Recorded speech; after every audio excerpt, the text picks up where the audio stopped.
L'info du Grand Lille en continu. Xavier Silly. Bonjour à toutes et à tous, bienvenue sur Grand Lille TV. Avant de passer au titre de cette édition, il est 18h, on fait un point rapide sur les conditions météo. Et en cette soirée, les températures sont encore un peu fraîches, 13 degrés pour les maximales en moyenne dans la région. Et puis surtout, ce sont ces pluies qui arrivent pour les heures et les jours à venir, des pluies qui n'entraveront pas cependant la montée des températures, douce, lente mais bien présente. C'est également l'heure de faire un point sur les conditions de circulation avec, vous le savez, la sortie des bureaux. C'est l'heure donc où les voitures se tassent, notamment sur le périphérique sud de Lille. Vous le voyez pour ceux qui veulent sortir justement du périphérique sud pour rejoindre notamment l'A25 où ça bouchonne d'ailleurs au niveau d'Antières en Wep, sans oublier les ralentissements sur le périphérique est de Lille et sur la rocade de Marc-en-Barœul. Conducteurs, attention, vos appareils qui vous préviennent donc des radars vont peut-être devoir être plus équipés car un projet de décret qui vise à équiper les forces de l'ordre de brouilleurs pour interdire l'utilisation de ces outils aurait été envoyé à la Commission européenne. Désormais, cette Commission européenne a donc 3 mois pour se pencher sur le sujet et en cas d'avis favorable, eh bien, ce sera le tour des États membres de statuer si oui ou non ils souhaitent, comme en France par exemple, où ils pourraient mettre en place ce dispositif. Ce ne sera donc pas pour tout de suite, mais malgré tout, cette idée fait réagir l'Automobile Club de Mons-en-Barœul. L'association tire la sonnette d'alarme et pointe du doigt cette idée. Louis Caillé est allé leur demander tout simplement pourquoi. Place à l'interview. D'abord, je trouve que c'est foncièrement malhonnête de profiter de l'élection présidentielle, je rappelle qu'on est en plein dedans, pour faire passer un décret en catimini. D'autre part, je n'en saisis pas bien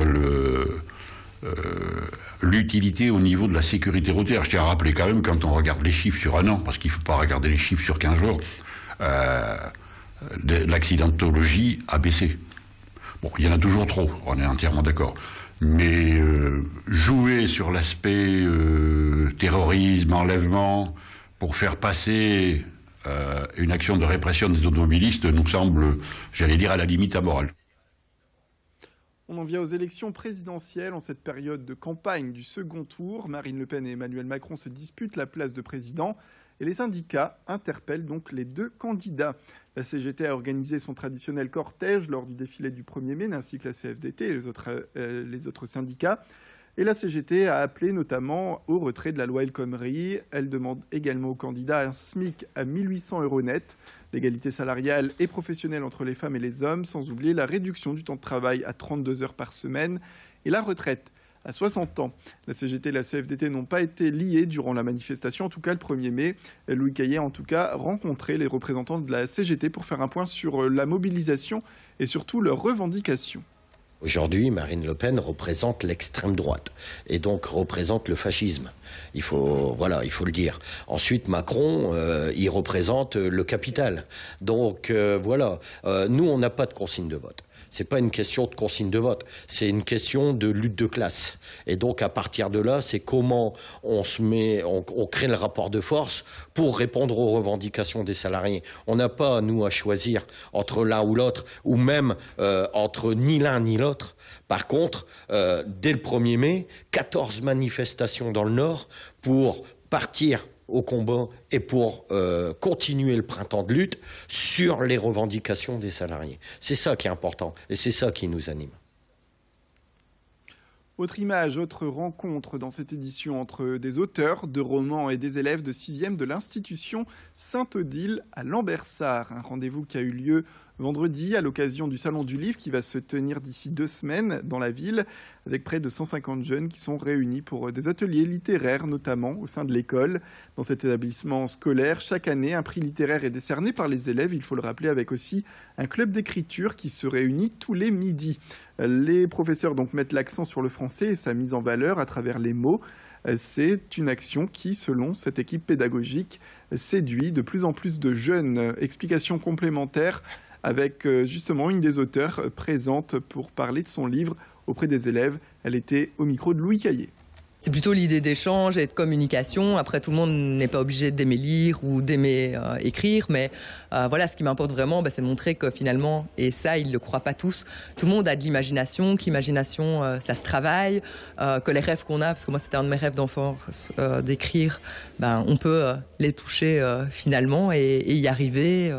Et voilà, avec l'écriture, d'une certaine manière, c'est la liberté, parce qu'avec un crayon et du papier, on peut inventer tout un monde, quoi. Si tu sais pas comment terminer, tu retournes au début de ton texte. Et je sais pas ton texte, si tu l'as divisé en chapitres ou en parties, voilà, mais retourne au début pour te dire, tiens, mon histoire au début, tiens, qu'est-ce qu'elle raconte?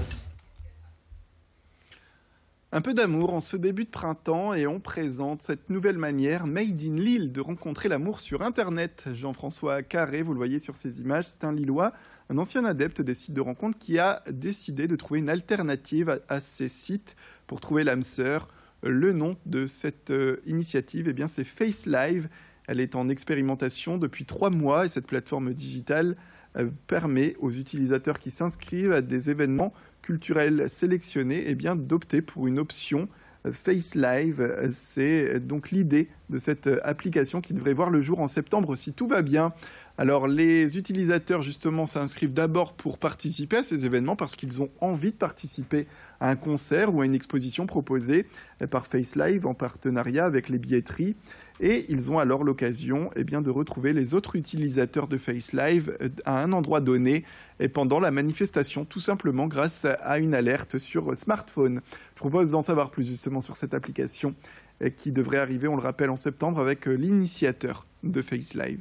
L'idée, c'est que vous allez à un concert comme si vous y alliez habituellement. Seul ou accompagné, c'est comme vous voulez. Vous prenez un pass Face Live qui vous coûte 2 € à la soirée et vous déclarez en prenant ce pass avoir envie de faire des rencontres. Et une fois que vous êtes dans votre soirée, vous ne savez toujours pas qui, combien, à quoi ressemblent les gens. C'est pas grave parce que vous venez voir un concert ou un spectacle ou une expo. Et pendant l'événement, vous recevez une sorte de pop-up chat, un live chat, ça a beaucoup de noms aujourd'hui, qui permet de remettre tout le monde en relation et de dire voilà, retrouvez-vous au bar s'il y a un bar sur place, ou retrouvez-vous dans tel café s'il n'y avait pas de bar sur place dans la salle de concert, pour plus être en mode échange, partage d'expériences, débrief, ce qui fait que ça détend tout le monde. Voilà, tout de suite la météo après l'info avec Clotilde Le Guévac.